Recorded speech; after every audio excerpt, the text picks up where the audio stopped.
اعوذ باللہ من الشیطان الرجیم، بسم اللہ الرحمن الرحیم۔ السلام علیکم۔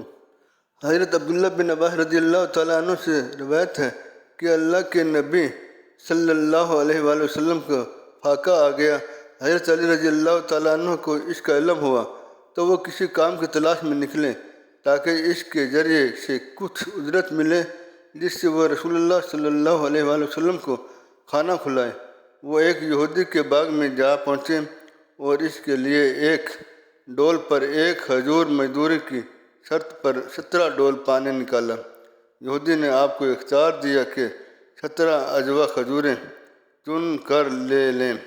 وہ ان کھجوروں کو لے کر اللہ کے نبی صلی اللہ علیہ وآلہ وسلم کی خدمت میں حاضر ہو گئے۔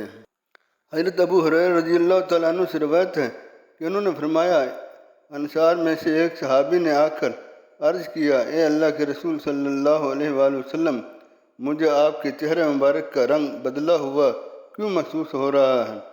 رسول اللہ صلی اللہ علیہ وآلہ وسلم نے فرمایا، بھوک کی وجہ سے ہے۔ انصاری صحابی اپنے گھر گئے، گھر میں انہیں کھانے کی کوئی چیز نہ ملی۔ وہ کام کی تلاش میں نکل کھڑے ہوئے، دیکھا کہ ایک یہودی کھجور کے درختوں کو پانی دے رہا تھا۔ انصاری صحابی نے یہودی سے کہا، کیا میں تمہارے درختوں کو پانی دے دوں؟ اس نے کہا، ہاں دے دو، اور کہا، ہر ڈول کا معاوضہ ایک کھجور ہوگی۔ انصاری نے شرط لگا لی کہ وہ کالی، سوکھی اور خراب کھجور نہیں لیں گے بلکہ عمدہ کھجور ہی لیں گے۔ انہوں نے باغ کو پانی دے کر اس کے عوض تقریباً 200 کھجوریں حاصل کر لیں اور انہیں لے کر نبی کریم صلی اللہ علیہ وآلہ وسلم کی خدمت میں حاضر ہو گئے۔